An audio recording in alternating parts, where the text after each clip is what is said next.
The heavy oak doors creaked as I pushed them open, and the cold hush of the courtroom swallowed me whole. Lawyers shuffled papers, clerks tapped keyboards, and the gallery whispered among themselves. No one paid me any special attention, not yet. I moved slowly to the front row, each step echoing like a drumbeat. My heart was steady, though. I had rehearsed this moment for years. Today, the truth would finally claw its way into the light.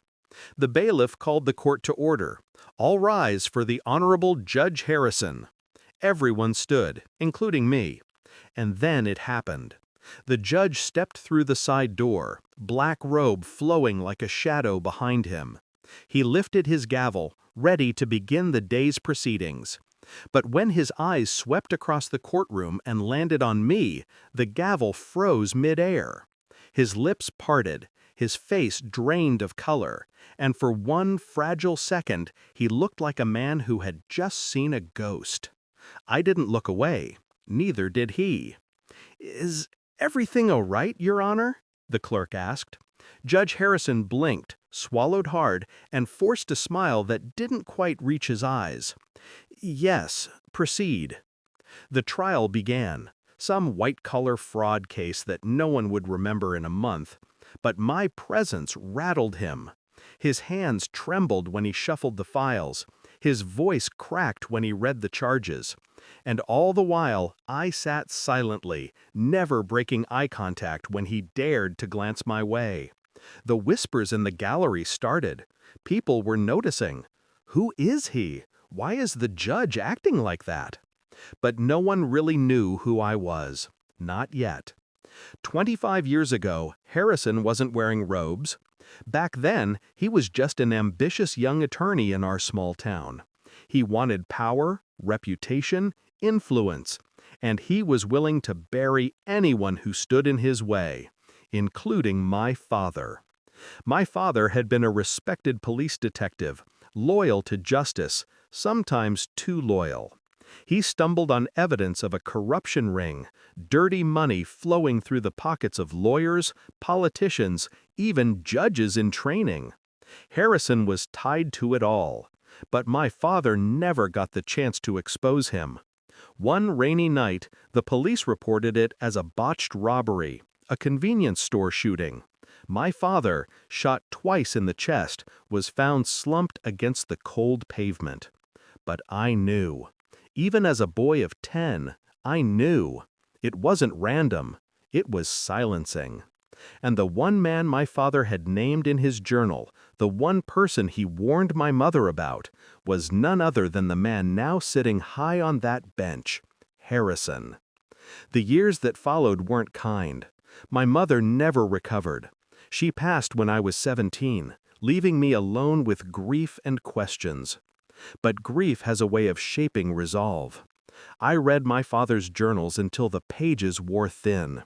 I studied law in secret, not for a career, but for a weapon. Every night I dreamed of this courtroom, this judge, and this confrontation. And now, here I was. The trial droned on, but Harrison was unraveling. Sweat gathered at his temples.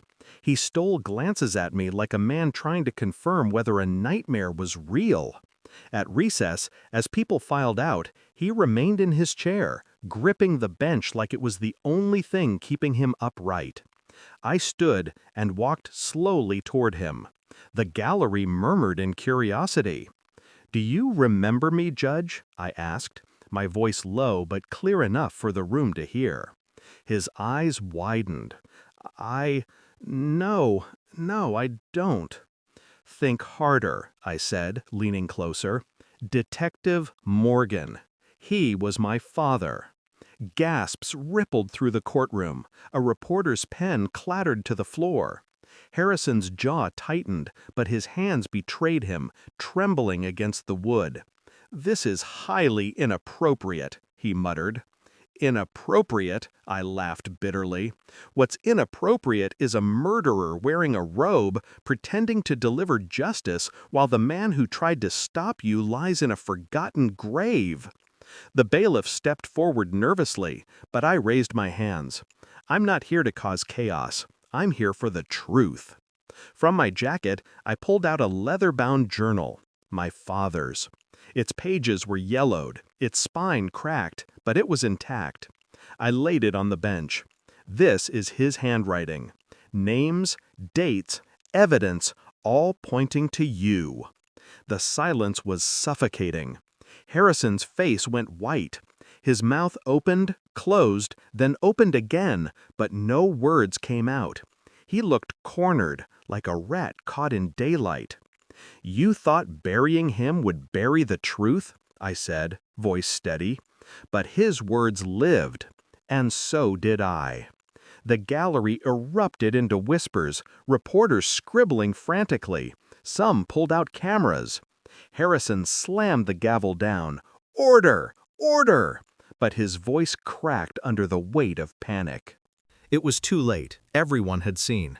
That night, the story spread faster than fire. Judge confronted in courtroom by detective's son. Murder allegations resurface after 25 years. By morning, Harrison was suspended, pending investigation. The journal became evidence. Old wounds reopened, old files re-examined. And me? I stood at my father's grave, the autumn wind brushing against my face. "I kept my promise, Dad," I whispered. He finally froze. He finally faced you. The truth was out now. Justice might be slow, but it was moving at last. And for the first time in 25 years, I felt free.